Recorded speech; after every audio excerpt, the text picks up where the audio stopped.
Bismillahirrahmanirrahim. Assalamualaikum warahmatullahi wabarakatuh. Alhamdulillahirabbil alamin. Wassalatu wassalamu ala asrofil anbiya'i wal mursalin wa ala alihi wa sahbihi ajmain amma ba'du. Ahi dan ukti fillah, bertemu lagi bersama saya Putri dan rekan saya Asia. tentunya di podcast Al-Jannah bersama meraih syurga. Masya Allah Asia. Nah, hari ini tentunya kita datang dengan pembahasan yang berbeda, tapi masih berkaitan dengan tema kita sebelumnya ya, Asia ya. Bab nikah. Nah, hari ini tentang apa? Tentang mahram. Wah, tentang mahram apa itu nih. mahram? Wah, Siapa Masya aja Allah. yang mahram dengan kita, benar, siapa benar. aja dengan tidak. Jadi harus tahu dulu yang mana mahram kita, yang mana bukan. Jadi Kemarin kita kan nggak salah ya kalau mau menikah benar, itu benar. jangan Kemarin sampai menikah dengan mahramnya. Kemarin kan kita ngebahas tentang syarat nikah itu kan ada itu mahram yang bukan mahram. Nah, ini kita akan bahas siapa sih sebenarnya yang bukan mahram kita. Nah, itu sebelum kita bahas lebih lanjut, mari kita dengarkan pembacaan ayat suci Al-Quran yang akan dibacakan oleh saudara Dadi Darmawan, staf belanja Ayam Penyet Surabaya Sukabumi. Kepada saudara kami persilahkan. A'udzu billahi minasy syaithanir rajim. Bismillahirrahmanirrahim. Inna anzalnahu fi lailatul qadr. Wa ma adraka ma lailatul qadr. Lailatul qadri khairum min alfi shahr. Tanazzalul malaikatu war-ruhu fiha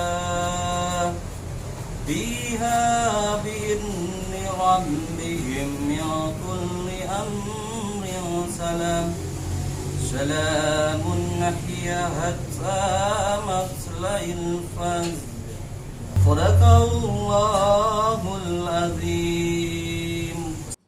Jazakallah khair kepada saudara. Semoga pembacaan Al-Quran insya Allah dapat menambah keberkahan dalam podcast kita dan kegiatan kita di hari ini. Amin. Allahumma Amin. Nah, Asia, gimana nih? Gimana nih? Kita udah penasaran sih ya, Iya. tapi kita tonton dulu nih yang satu ini. Makanku merupakan makanan sehat siap saji masa kini pertama di Indonesia yang dilengkapi dengan pemanas. Makanku didesain praktis, anti ribet, karena penyajiannya yang cepat dan mudah dibawa kemana saja. Makanku cocok untuk kebutuhan emergensi seperti bencana alam, hiking, traveling, eksplorasi geologis, TNI Polri, umroh dan haji. Terdapat dua varian makanku. Yang pertama, ada makanku dengan pemanas yang di dalamnya dilengkapi dengan heating pad sehingga bisa memasak tanpa api dan kompor. Yang kedua, ada makanku festival yang dimasak dengan microwave, rebus, dan kukus. Makanku sehat karena menggunakan bahan baku pilihan, nasi, dan telur organik yang kaya akan omega 3. Makanku dapat awet, tahan lama, walaupun bukan makanan frozen, dan tidak perlu dimasukkan ke kulkas. Karena makanku diproses dengan teknologi modern untuk membunuh bakteri yang dapat merusak makanan. Makanku, makanan sehat siap saji masa kini. Nah, itu tadi Asia produk dari Makanku Ready Meal, makanan sehat siap saji masa zaman kini. now ya. Masya Allah. Itu tadi ya, ini yang ada di depan kita, ada box merah emergency series, ada yang hitam gitu, ini yang menggunakan pemanas, dan ada juga yang tanpa pemanas. Tanpa pemanas itu bisa dimasak menggunakan microwave atau dikukus direbus gitu ya. Tentunya kita juga menggunakan bahan-bahan yang berkualitas seperti insya nasi organik, Benar banget. telurnya juga telur omega gitu. Masya Allah. Jadi Allah. ini juga sangat memudahkan ya, insya Allah mau makan enak kapanpun dimanapun bisa dengan makanku. Jangan lupa untuk di order. Iya, bisa order di sebutin aja Iya, ya iya. di www.makanku.co.id. Iya. Bener kan? Benar. Benar. Alhamdulillah. Baik, Oke. kali ini kita akan ditemenin oleh Ustadz Abdurrahman. Beliau adalah tim dakwah Wong Solo Group wilayah Jawa Tengah 2. Kemarin kan Jawa Tengah 1, ini Jawa Tengah 2 itu Purwokerto Group dan lain sebagainya. Oke, langsung aja kita panggilkan Ustadz Abdurrahman. Nah, kali ini memang pembahasannya agak ini ya, agak sakral juga karena yang mahram. Sakral semua nih. Iya. Nah, Masya Allah. Masya Allah.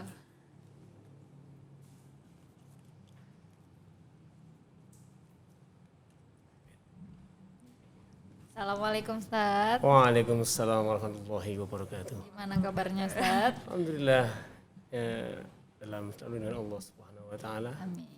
Alhamdulillah nikmat. Ini berarti pertama kali ya Ustadz Abdurrahman Sama di kayak kemarin kejadiannya Ustadz Ajis. Ustadz Ajis dan Ustadz Abdurrahman juga kemarin berhalangan hadir karena ada sebab satu hal lah. Jadi memang podcast kali ini dengan bab yang baru. Ini juga wajah yang baru nih. studio baru juga. Iya, ya. studio baru juga. Benar, Masya Allah. Jadi gimana Ustadz? Tadi udah cerita sekilas nih sama Asia bahwa kita hari ini bahas tentang mahram ya bersama Ustadz ya. Ya, betul. Sebelumnya saya ucapkan Assalamualaikum warahmatullahi wabarakatuh. Waalaikumsalam. Ya, tentunya mahram ini nanti pembahasannya sangat kompleks ya, karena memang sangat penting dan panjang. Tentunya perlu pembahasan step by step. Benar. Jadi sebenarnya apa sih sebenarnya arti mahram itu sendiri? Siapa aja sebenarnya yang bisa kita nikahi dan tidak boleh kita nikahi? Baik begini, sering kita mendengar kawan-kawan apalagi di medsos dan sebagainya mahram, muhrim, kayaknya kan bingung ya. Benar-benar. Itu wah iya. bukan muhrim. Nah, tapi ada yang bilang bukan mahram. Jadi ada perbedaan yang mendasar antara mahram dan muhrim di sini. Kalau muhrim itu adalah orang-orang yang memakai baju ihram untuk melaksanakan ibadah umroh atau umroh dan haji ketika sudah tepat di tempat mikot ya. Sehingga memakai baju ihram itu dan melaksanakan apa yang dikerjakan selama ihram itu serta menjauhi larangan-larangan di ihramnya itu namanya muhrim. Oh, jadi karena Berarti menggunakan beda. baju Berbeda. ihram itu Iya. makanya Berarti disebut muhrim. Muhrim, berarti yang selama ini bukan muhrim, maaf itu salah ya, jangan Bukan pede, mahram. jangan pede ya, jangan pede. Jadi ini kita perbaiki, semoga insya Allah kedepannya kita tahu mana yang salah, mana yang benar. Kita bukan muhrim. Nah, ya bukan muhrim berarti ya bukan melaksanakan ihram berarti kan. Ya. Benar-benar. Salah. Tapi udah Siapa juga yang lagi ihram gitu ya, lagi haji. Yang paham gitu, yang nggak paham apa sih kan bukan muhrim. Iya, aku memang nggak pakai baju ihram gitu. Nah, sedangkan mahram di sini dalam Islam saya sampaikan, jelaskan orang yang haram untuk dinikahi. Maka mahram ini sangat panjang dibahas dalam Al-Quran juga, hadis juga ada banyak sekali. Di antaranya juga orang-orang yang tidak kita sadari itu banyak mahram kita. Nah, itu sehingga terjadi diterangkan dalam pernikahan itu tahu-tahu wah nggak halal karena mahramnya. Begitulah kira-kira. Berarti emang harus cari silsilah ya, siapa sampai mana kita kan nggak tahu gitu loh, mana mungkin sepersusuan juga termasuk ya Ustaz? Sepersusuan itu mahram. Nah, jadi siapa aja nih Ustaz? Mungkin kita bisa sampein ke Ahi Uhti Villa di rumah, siapa aja nih yang termasuk mahram kita? Karena misalnya seperti dengan sepupu nih, mungkin kadang pakaiannya nggak tertutup sempurna karena kita kira bahwa sepupu itu adalah mahram, tapi ternyata kita dengarkan gimana dari Ustadz nih. Baik, dalam Al-Quran Allah menjelaskan surat An-Nisa ayat 23 itu panjang ayatnya ya. Bismillahirrahmanirrahim. Hurimat alaikum ummahatukum wa banatukum wa akhawatukum wa ammatukum wa kholatukum al-ayah. Panjang sekali di situ Allah menjelaskan diharamkan untuk menikahi siapa? Ibu-ibumu. Nah, ibu-ibu anak-anakmu yang perempuan. Nah, terus wa ammatukum.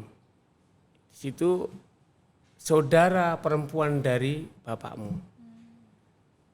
Saudara perempuan dari ibumu. Keponakanmu dari saudaramu laki-laki, keponakanmu dari saudaramu perempuan. Itu sampai akhir ayat itu 12 jumlahnya ya. Banyak sekali, termasuk juga mertua ya. Terus sepersusuan, ibu yang menyusui, dan termasuk anak dari istri. Maksudnya anak dari istri Anak ini tiri ya, Ustaz? anak tiri. Tapi Allah menjelaskan dalam Quran itu selama ya kalau belum bercampur dengan istrinya tadi masih bisa dinikahi. Tetapi kalau sudah maka termasuk mahramnya. Ya. Jadi banyak sekali Allah menjelaskan surat An-Nisa ayat 23 itu panjang, ada 12 yang termasuk mahram. Nanti pemirsa bisa membuka surat An-Nisa itu ayat 23. Demikian. Ya, jadi memang banyak banget ya, ada 12 ya Put. Jadi sepupu juga termasuk bukan mahram ya Ustaz?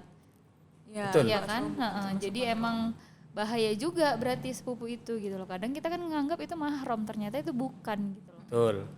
Jadi begini, supaya lebih itu jelas sekali tentang mahram ini, kebanyakan yang di masyarakat kita, teman kita, pergaulan kita itu yang paling banyak tidak mengerti, tidak menyadari, termasuk ipar, gitu kan. Jadi mahram ini ada dua. Mahram ada dua ya. Mahram itu mahram namanya mahram mu'abbad dan mahram mu'aqqad. Jadi mahram mu'abbad ini mahram yang tidak boleh selama-lamanya dinikahinya, nggak boleh. Ya. Jadi mahram mu'abbad itu nggak boleh seperti ibu, anak kandungnya, ya itu nggak mungkin. Saudara kandungnya perempuan ini nggak mungkin. Nah, maka mahram mu'abbad sendiri situ ada 3. Pertama adalah karena nasab, keturunan, ya nasab ini. Yang kedua karena pernikahan. Terus yang ketiga adalah sepersusuan. Ya, mahram mu'abbad ini benar-benar tidak akan bisa dinikahi selama-lamanya kecuali masuk kepada tadi mahram yang mu'aqqad. Mu'aqqad ini akan bisa dinikahi kalau terjadi hilang penyebabnya begitu. Jadi memang termasuk juga selama ini yang terjadi ada kisah ya kan sepersusuan ini. Terutama di kampung-kampung ya, di kampung-kampung itu biasa di kampung-kampung itu ada orang melahirkan, ada anaknya, tetangga terus numpang disusui ya, disusuinya. Tolonglah anak saya misalnya gitu kan. Kamu kan biasa, saling tolong menolong begitu, sehingga anak itu ya mau nggak mau tolong disusuinya. Nah ini kisah nyata. Ada jamaah ngaji itu anaknya sudah tiga. Dan ternyata kisahnya begini, kisahnya itu ibunya itu kan sama kalau orang Jawa namanya besan, berarti mertua sama mertua ya, jadi menyampaikan tetangganya, kamu sama mertuamu yang baiklah. Karena sejak dulu persahabatan saya dengan mertua, iya betul itu, enggak, tapi keterangannya nggak jelas, tapi akhirnya ditanyakan, itu baik sejak dulu bersahabat dengan saya. Maka sampai saya itu kalau ke sawah ke apa nitipkan kamu sama ya mertuamu itu. Ya termasuk kamu juga pernah disusuinya. Waduh. Akhirnya tahu agama itu, ya akhirnya Bercerai bercerai. Setelah mengaji dan tahu harus bercerai. Anaknya udah 3. Ya itu kan lebih, ya karena udah hijrah ya mungkin ya, dan sebagian udah tahu harus bercerai. Karena itu emang berarti Karena emang mereka pentingnya tuh ya mahram kita ya, tahu sepersusuan, silsilahnya. Bener. Kadang memang yang mungkin disusui di situ di satu kampung, terus mungkin tiba-tiba anak itu pisah gitu loh, entah di luar kota, terus ketemu di luar kota gitu juga kan. Jadi emang kita harus tanya gitu loh, mana tahu kita satu sepersusuan gitu loh. Nah ini benar juga sih, soalnya kan ada sekarang juga banyak yang gitu ya, misalnya yang asinya banyak ikut membantu gitu kan. Mungkin bisa dituliskan ya, dicatat siapa aja yang mendapatkan asinya sehingga tidak terjadi. Bener ya Bu, soalnya banyak, dan itu kan ada kayak stok asi gitu loh ya, kan. Jadi dikasih ke siapa aja gitu loh. Alhamdulillah ya. Itu emang jadi luar harus biasa kita ya. Untuk yang membantu harus dicatat juga ya, pada siapa aja asinya diberikan gitu, supaya ya tidak terjadi itu tadi ya, menikah dengan sesama mahramnya Sampai akhirnya bercerai ya. Betul. Bahkan mahram karena sepersusuan ini lebih kuat daripada perkawinan. Karena perkawinan kalau bercerai kan nggak ada hubungan lagi kan. Tetapi kalau yang sepersusuan ini hampir sama seperti nasab keturunan ini ya. Karena dia satu sepersusuan. Nggak boleh sampai itu sepersusuan, sampai anaknya, bibinya pun masih sepersusuan masih masuk dalam yang diharamkan. Nah, juga termasuk yang selama ini yang sangat akrabnya ya ipar. Iya Wah, benar ini. ipar itu Masya Allah Ustaz. Soalnya saya punya 2 ipar nih laki-laki. Jadi emang agak ngeri-ngeri sedep ya. Jadi itu gimana sih Ustaz Kalau sebenarnya? ipar Bisa ya. kalau di rumah harus tetap berpakaian lengkap Iya juga kadang ya. kan kita kayak ya udah ini mbakku kok juga sama ini kan kakak aku juga gitu loh, udah nganggap kayak kandung, ternyata kita itu nggak boleh ya Ustaz. Ya boleh, Nabi ditanya oleh sahabatnya Rasulullah, bagaimana dengan ipar? Ipar itu maut, mematikan. Lalu dalam arti kan jebakan, menjebak karena dikira dipandang mahram, betul, ternyata bukan dipandang gitu ya. di kampung bahkan keluarga itu sangat terdekat dengan ipar dong. Iya. Nah, ada ipar sampai membantunya kalau anak adiknya kuliah, Luar kota, wah, di luar kota kos nggak boleh campur tinggalnya jadi sama satu. kita, iya. Itu ada kisah yang sangat tragis tentang adik ipar ini diangkat banyak udah di hampir semua kajian-kajian memberikan tentang bahayanya ipar ini. Karena ipar ini sepertinya kan orang udah hal biasa gitu loh. Bahkan dengan iparnya sendiri padahal itu hubungan perkawinan jadi mahram. Nah, kecuali salah satunya berpisah, tidak boleh dinikahi kan. Tapi ini bukan. Karena sangat menyakitkan kalau sampai terjadi namanya ya godaan perselingkuhan. Karena kebiasaan yang biasa kemana-mana itu akhirnya wah sama iparnya rupanya haram memang begitu. Bener. Karena itu yang terdekat sama kita ya, dan Kadang mungkin dipikir itu ini mahram kok karena udah nikah sama abangnya atau kakaknya gitu, tapi ternyata bukan ya. Iya, kadang pun orang tua nggak tahu ya kan Ustaz.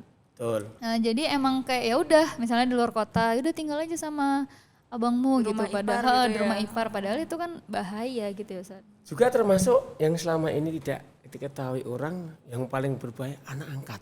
Nah, Iya, ini benar, anak angkat benar, ini benar. anak angkat apakah kita boleh membantu? Sangat dianjurkan. Sangat. Tetapi dalam agama jelas. Dalam Al-Qur'an itu dijelaskan panggillah anak-anak itu dengan bapaknya, ya abaihim. Dengan bapaknya, jangan anak angkat terus diaktekan anak dia. Nah, itu udah merusak nasab, itu jelas. Merusak nasab, bagaimana dia kalau kawin nanti bagaimana kan juga susah. Walinya udah jelas beda Walinya ya Ustaz. beda. Udah enggak Maka biasanya di kampung-kampung sih ya, bahkan merubah nama bapaknya. malah bahkan dapat harta waris ya kan Ustaz. Padahal anak angkat itu nggak dapat harta Nggak waris dapat, ya. nggak Ha. dapat. Hibah ya. Hibah, kalau diberikan ya. kalau emang mau dikasih hadiah atau hibah gitu. Quran itu Allah menyampaikan ud'uhum li abaihim. Panggillah mereka dengan membawa bapaknya. Misalnya Umar bin Syafulan. Tadi kata-kata di Arab itu kan orang tuanya diikutkan kan supaya tidak salah keturunannya anak angkat Berarti ini. kalau walaupun kita ngangkatnya dari kecil gitu Ustaz ya, tetap berarti ibunya itu kalau misalnya anaknya laki-laki itu tetap bukan mahramnya ya Ustaz? Nah, anak angkat itu bisa jadi mahram kalau ini Kalau yang disusui. menarik ya. Nah, kalau disusui pas ngepasi itu ibunya juga menyusui kan. Kalau nggak menyusui? kalau nyusunya pakai susu kaleng yang berbeda dong gitu. Nah, dia menyusuinya itu pas ngepasi jadi mahram juga. Iya, berarti kalau nggak disusui Iya, tetap bukan mahram. Berarti tetap menjaga aurat ya kalau Iya, udah besar maka gitu loh. Kadang kita salahnya di situ kan, udah anak angkat udah kayak nganggep anak sendiri gitu, Dan padahal misalnya tuh anak laki-laki sama ibunya bukan mahram. Nah, anak perempuan sama bapaknya Bapaknya bukan juga mahram ya mahram kan. gitu. Ya, maka pada waktu itu di Quran kan jelas Nabi sudah meninggahi apa itu bekas anak istri Zaid kan, anak angkatnya. Supaya apa, menunjukkan bahwa orang mukmin, orang muslim nanti juga meninggahi anak angkat itu tidak ragu, tidak Iya, takut. boleh gitu. Boleh. Karena emang bukan mahram Bukan gitu. mahram. Nah, Nah, bener. kecuali tadi yang Menegakkan aturan itu ya. betul. Tapi itulah yang disadari di lingkungan kita itu anak angkat, Ipar, ipar. sepupu satu lagi Ustaz.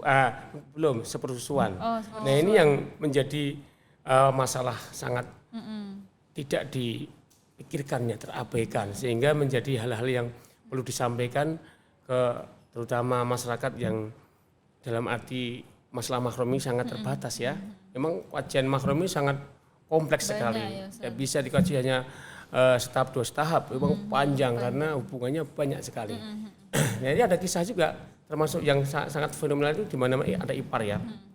Jadi ada ipar itu kakaknya merantau, adiknya itu laki-laki, ibunya suruh ikut kakaknya kan begitu.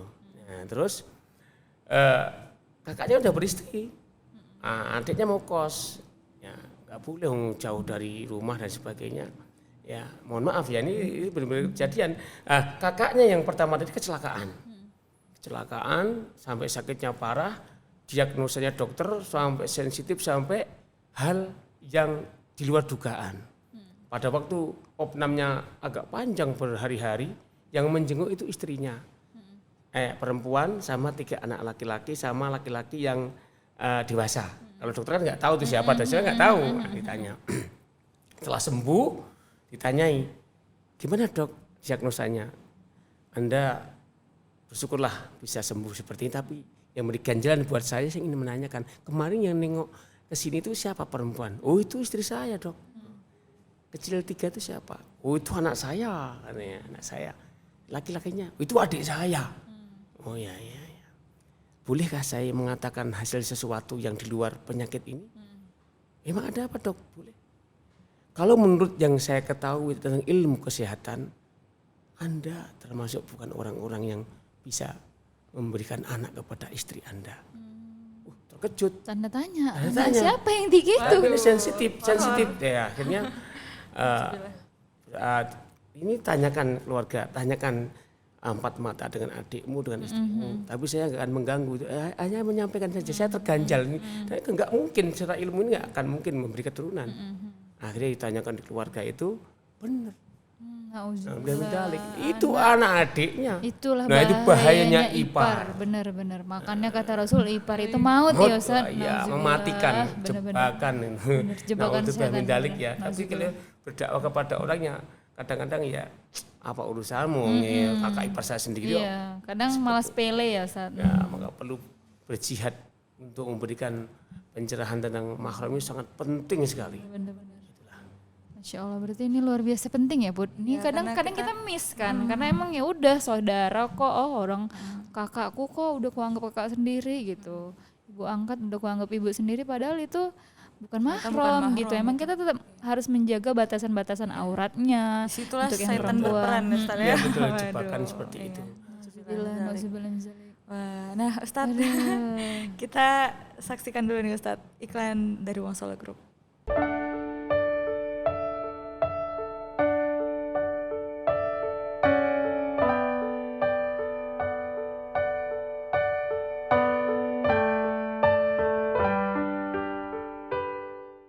Nah itu tadi iklan dari Wong Solo Group, Asia Ustadz. Ini produknya Ustadz ya yang Ini ada di ada depan. ayam ungkep, ada ikan, ada sambel. Ya ada sambal sini. Banyak. Udah ada juga di hotel-hotel Wong Solo Group jadi terdekat bisa di kota di-order. kamu Iya, bisa di-order. Bisa di-order langsung ya, bisa datang situ sambil beli langsung ya. Menu-menu yang sangat fenomenal ini. Iya, Jadi iya. dibutuhkan kondisional orang-orang yang zaman sekarang super sibuk dan Iya. juga kondisional orang-orang yang di perjalanan musafir dan sebagainya ini sebagai Benar-benar. tempat apa ya bekal wadah Fasilitas kemudahan ready ya. and standby lah untuk makan. Benar. Iya, buat ibu-ibu rumah tangga yang Mageran. atau mungkin sibuk juga ya kan Iya, Ustadz. iya, Jadi ini iya. bisa di stok di lemari, Iya, nggak benar. perlu masuk Tinggal kulkas, nggak perlu goreng. masuk freezer, ya tinggal goreng bener. Masya Allah. Nah, akhirnya kita di penghujung acara yaitu kesimpulan. Ya, baik.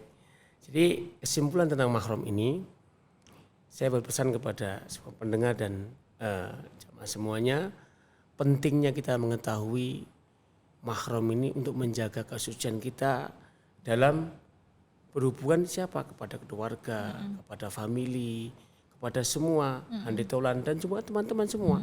Karena dengan tahu mahram ini kita bisa menjaga batas-batasnya. Yang paling penting nomor 2 adalah kita yang namanya nikah bisa beribadah niat itu tidak salah, tidak salah pasangan gitu loh, tidak salah pasangan. Sehingga kalau salah pasangan, keturunan juga Iya, salah. itu hasilnya kan sampai mati masalahnya. Benar. Udah cinta-cinta rupanya sepersusuan. Walaupun di situ Allah tetap Potek memaafkan, hati ya. Pote. Tetap Allah memberikan maaf juga karena Quran itu. Karena tidak tahu ya. Ya betul. Yang dosa itu kata Allah yang disengaja dalam hatimu. Artinya tahu itu larangan sengaja. Tahu dia sepupu sepersusuan, demi cinta kawin udah bahaya itu Ya, kan. maka dengan kesimpulan tadi itu intinya kita wajib seorang muslim harus mengerti apa itu mahram, yang tadi sering dikatakan muhrim, akhirnya kita Nah jadi itu juga ilmu itu, jadi berarti itu ketawaan salah gitu ya. Berarti kalau ada yang bilang bukan muhrim, oh mohon maaf, saya udah belajar nih, udah nengok podcast Al Jannah nih.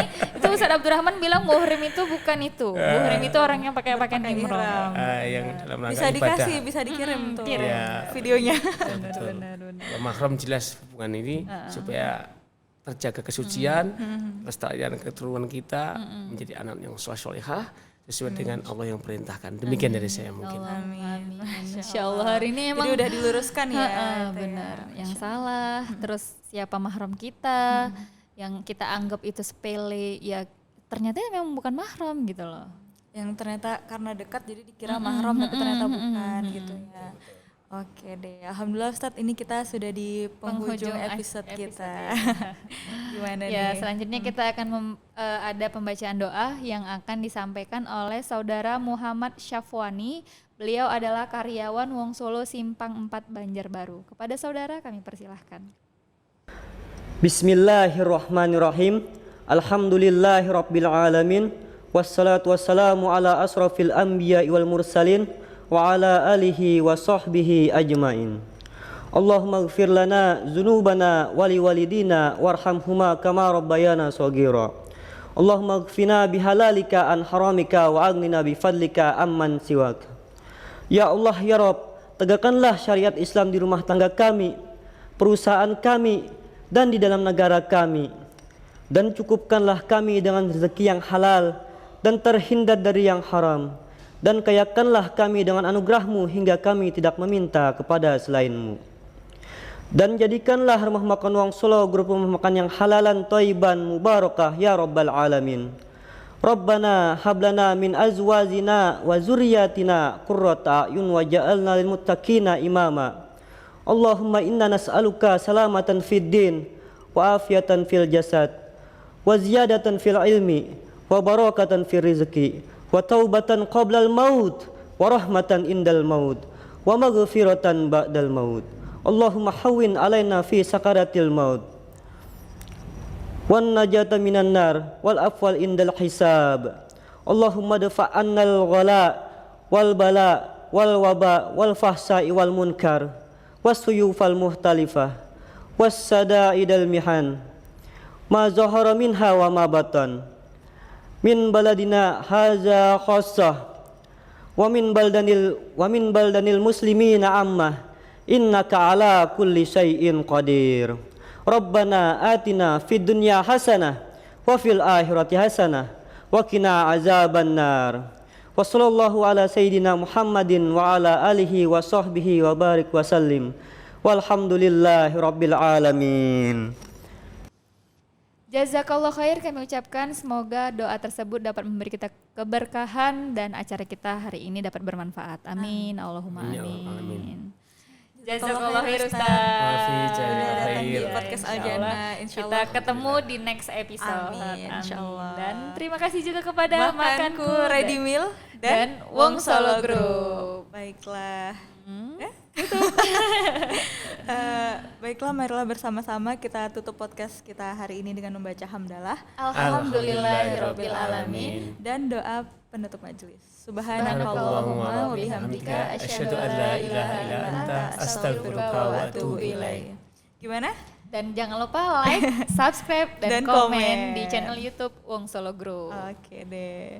Baiklah, lebih dan kurang saya dan rekan saya mohon maaf. Wabillahi taufiq wa hidayah. Wassalamualaikum warahmatullahi wabarakatuh.